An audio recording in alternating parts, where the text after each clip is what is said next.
Before we get into this video, make sure to watch the first one because we are gonna build on the concepts that we learned there. In this video, we'll create a more detailed house, learning about accuracy, drawing tips, and using the offset and the follow me tool. If you don't see the large tool set, you can go to view and click on toolbars and select the large tool set. It is already selected in mine.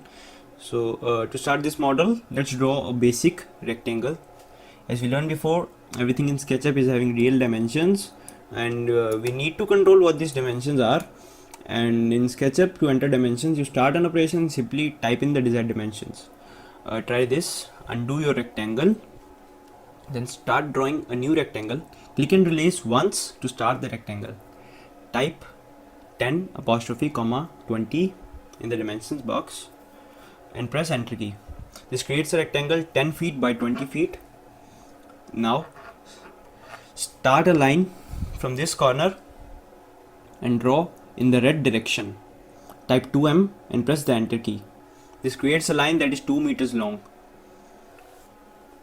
That is just making it more accurate to work with.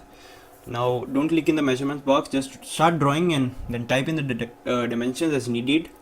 Rectangle dimensions are separated by a comma, we have to remember that. Here are some examples of some dimensions that you might enter, that you might work with.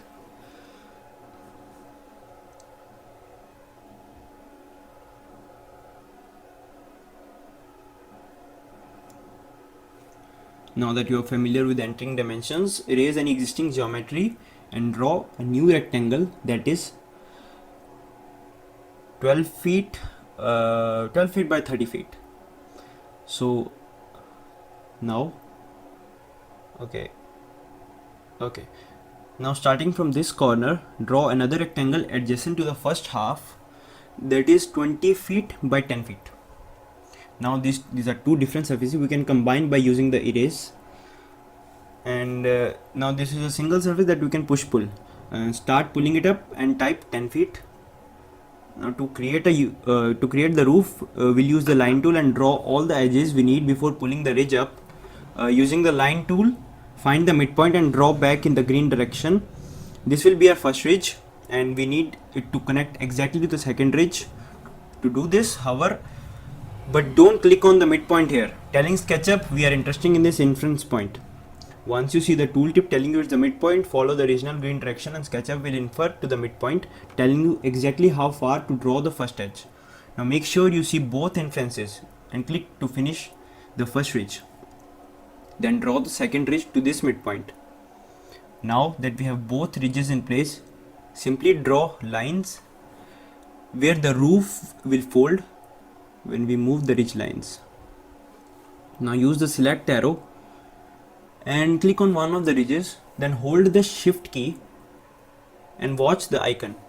See, there's a plus minus that indicates you can add to or subtract from your current selection.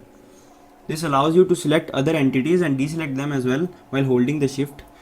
Add the other ridge line to your selection and make sure only these two lines are selected. Now you can use the move tool to pull up the roof. When you're happy with the roof, use the select tool and click away from the model and deselect the ridge. Now let's explore a new tool, the offset tool. So to see how the offset tool works, click on this side and pull inwards or away as you like. All the edges of the surface are offset. So click to finish. You can try this on different surfaces to see the results, or if you wanted to focus on one surface, you can use the select tool to pick a single surface, then the offset tool will only work on that surface. Now time to get back to a house. So undo any previous offsets. Wait, let me undo offset, undo offset. So let's offset the base of the house inwards. Select the bottom surface to focus the offset tool, then offset tool the base inwards by 6 inches. Push this new surface inwards to create a roof overhang like this. The offset can also help us to add some quick detail to other elements as well. Use the rectangle tool to create a door and a window. Now be sure to start the door from the bottom edge. The window is simple. Now offset it once or twice and use the push-pull to make the window frame. The door is a little more tricky, however. Offsetting the door creates some extra geometry that we don't need. It's easy to erase these extra edges, but there is another way that we can use the offset tool that will solve this problem for us. Undo back to our simple door. Now use the select tool to select one door edge, then holding the shift key, add the other two edges. With these edges selected, the offset tool will focus and only work on those edges, so we don't have any problematic edges below our house, and correctly create the door frame. Now pull the door frame out so we can use it in our next example. Now that you understand the offset tool, let's move on to the follow me tool. Zoom into the lower corner on the frame and just draw this little bit of line. Now between these two edges, we could use the push pull on this surface, but what if we wanted this trim that turns this corner? That is what the follow me tool will do. Hit the escape key to cancel the push pull or undo it. Then select the follow me tool and click once on the trim surface. Pull along this lower edge and it looks similar to push pull until you meet the corner, of course, and continue in a different direction. You can pull upwards or around the corner and following any joining edges and click to finish. The key to follow me is having a continuous edge to follow. Let's undo and navigate so we can have a full view of the base of our house. Now use the follow me to start following the trim all the way around the house until it meets up with the other side of the door. Just carefully follow around the edges and click to finish when you reach the inside of the corner of the door. So sometimes it's tricky to end the follow me tool at the right point, but a more sure way to use is to pre-pick the path we want to choose. Now undo the follow me action we just finished, and this time use the select tool to choose the path.